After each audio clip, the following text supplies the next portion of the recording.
আবু সালমা উম্মে সালমা দুই স্বামী স্ত্রী ঘুমায়া গিয়েছে। যাওয়ার পরে ওই মহিলা উম্মে সালমা স্বামীকে ডাক দিয়ে বলেছে, আমার স্বামী রে, আপনার কাছে আমার একটা প্রশ্ন, একটা প্রস্তাব। আপনি বলেন তো, আপনার আগে যদি আমি মারা যাই তাহলে কি পৃথিবীতে আরো আপনি বিবাহ করবেন? স্বামী বেচারা বলেছে, না, আমি বিবাহ করব না।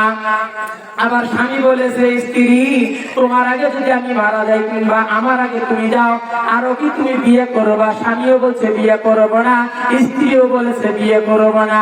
কিন্তু স্বামী বেচারা স্ত্রীর উপরে খুশি হয়ে বলেছে, সালমা রে, আমি স্বামী হয়ে দোয়া করলাম, আমার মৃত্যুবরণের পর তোমার আরো একবারে বিয়ে হবে। সেই স্বামীটা আমি আবু সালমার চাইতে তোমার জন্য ভালো হবে। ধরে গান সুবহানাল্লাহ।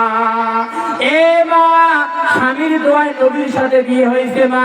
সেই স্বামীকে বলো কালটু, সেই স্বামীকে বলো গোলামের বেটা গোলাম, সেই স্বামীকে বলো তোমার সংসারে আছে আমার সুখ নাই। এ মা, যারা এই কথা স্বামীকে বলো, আজকে এই রাত্রিবেলা স্বামীর পা ধরে মাপ নিবা, তোমার কপাল খুলে যাবে রে মা। এবার স্বামী দোয়া করেছে স্ত্রীর জন্য। এই অল্প কয়েকদিন পরে আবু সালমা মারা গিয়েছে। মারা যাওয়ার পরে তার লাশ দাফন করলেন। করার পরে উমর ছিল, আবু বকর ছিল, ওসমান ছিল, আলী ছিল। দাফন করার পরে ওই নারীটা অল্প বয়সের নারী ছিল, খুব দেখতে লাবণ্যময় ছিল।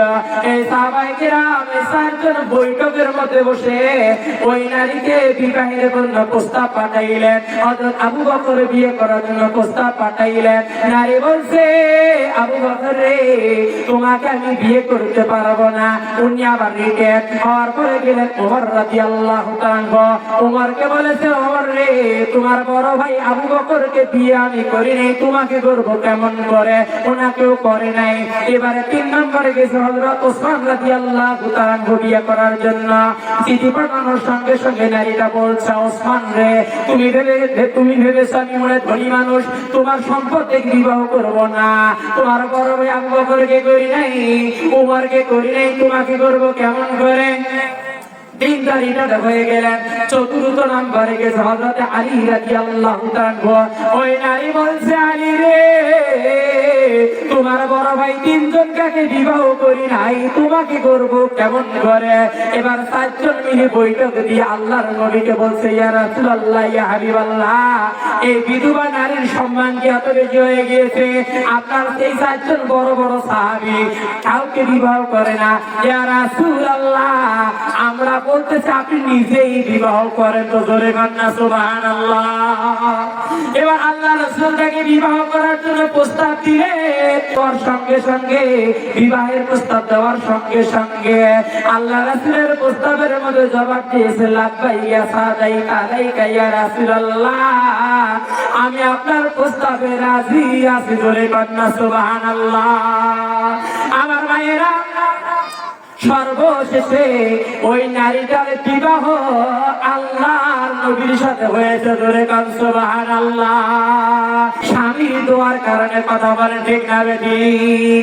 আমার মায়েরা রে, কিয়ামতের মাঠ যেদিন কায়েম হবে, যদি তোমার কপালে যদি স্বামী খুশি থাকে আপনি জান্নাতি, স্বামী যদি বেজার হয় আপনি যতর বই মওলানার মেয়ে হন না কেন, হাজির মেয়ে হন না কেন, যতর বই হাত মোজা পরেন না কেন, পা মোজা পরেন না কেন, ওয়াল্লাহি আল্লাহর কসম করে বললাম, আল্লাহ তোমার সমস্ত আমলকে বরবাদ করে দিয়া তোমাদেরকে বিনা হিসাবে জাহান্নাম দেবে। জোরে বলেন নাউজুবিল্লাহ।